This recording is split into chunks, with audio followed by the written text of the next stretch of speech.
हाँ, चलिए। पहला सवाल है, यदि किसी वस्तु की चाल में 25% की वृद्धि कर दी जाए तो समय में कितने प्रतिशत की कमी होगी।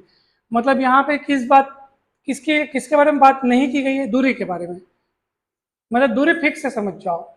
उसी निश्चित दूरी को जिस चाल से पहले चल रहे थे, अगर उस चाल में 25% की वृद्धि कर देंगे तो वही निश्चित दूरी को तय करने में ऑब्वियस सी बात है कि अब समय कम लगेगा, स्पीड बढ़ गई तो स्पीड कितनी बढ़ गई, 25% बढ़ गई तो समय कम लगेगा, तो प्रतिशत कमी अपने को बताना है।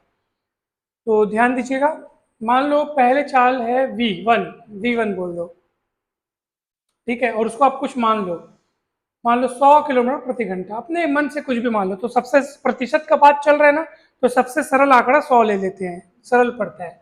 तो प्रारंभिक चाल आप मान लो 100 किलोमीटर प्रति घंटा। अब बढ़ोतरी करने के बाद अब 100 है और उसमें कितना बढ़ाना है, 25%। तो 100 का 25% 25 होगा, है ना। 100 के हिसाब से लेते हैं ना, तो परसेंट वाला वैल्यू वही होता है। तो कितनी हो जाएगी, चाल बढ़ के 125 किलोमीटर प्रति घंटा हो जाएगी। इसका मतलब अगर आप इनका अनुपात जानना चाहें तो ये होगा 100 अनुपात 125।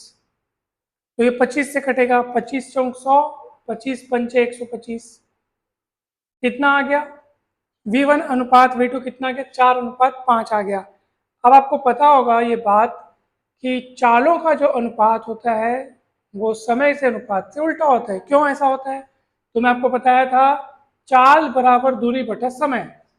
तो अगर दूरी को अपन रखें कांस्टेंट, जो कि यहाँ पे कांस्टेंट है, दूरी फिक्स है, तो दूरी को कांस्टेंट रखने से चाल और समय में कैसा रिश्ता दिख रहा है आपको, व्युत्क्रम अनुपात दिख रहा है। ऐसा क्यों बोल रहे हैं व्युत्क्रम अनुपात, क्योंकि एक पक्ष में एक राशि ऊपर है, वही दूसरी राशि यहाँ पे बटे में है।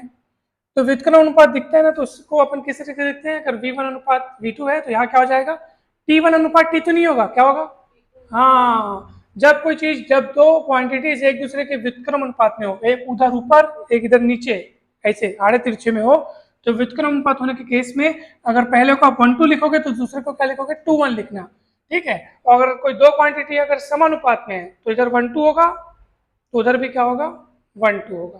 क्लियर है, 1:2 होता है, इधर 1:2 हो जाएगा। यानी कि अगर चालों का अनुपात अगर 4:5 है तो समय का अनुपात क्या हो जाएगा बताओ, मतलब हाँ, समय का अनुपात क्या हो जाएगा, 5:4। यानी कि जो V1/V2 है वो T2/T1 होगा। आप ऐसे भी लिख सकते हो, सर V1/V2 मतलब V1 अनुपात V2 कितना है, 4:5 है, ये ऐसे, तो वो T2/T1 होगा, इस तरीके से।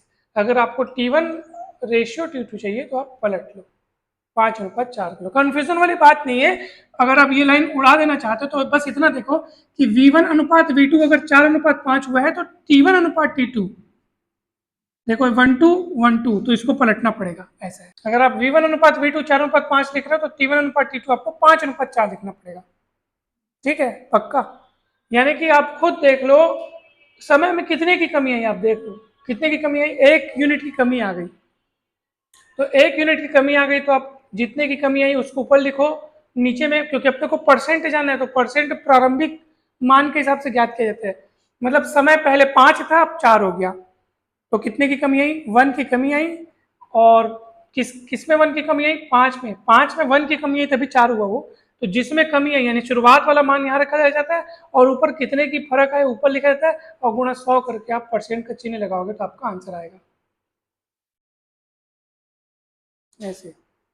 अगर आपको ये वाला कंसेप्ट समझ में नहीं आया तो आप ऐसे भी समझ सकते हो कि मान लो प्रारंभिक समय 5x, अंतिम समय 4x हो गया, समय में परिवर्तन कितना हुआ देखो तो जरा, समय में कितना का कमी आया, x का कमी आया, ये 5x है, ये कितना हो गया 4x, तो कितने का कमी आया, x का कमी आया।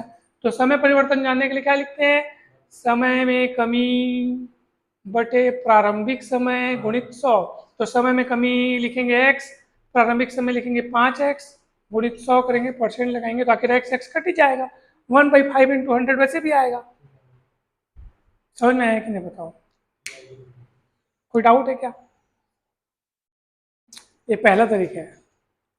दूसरा तरीका, डायरेक्ट सूत्र लगाइए, आप डायरेक्ट सूत्र लगाइए कि अगर चाल में आपको वृद्धि दिया है और समय में कमी पूछा है तो डायरेक्ट सूत्र ये देखो, x अपॉन, यहाँ पे आप लगाएंगे 100 + x गुणित 100%। ये अपन पढ़ते थे, याद करो परसेंट वाले में।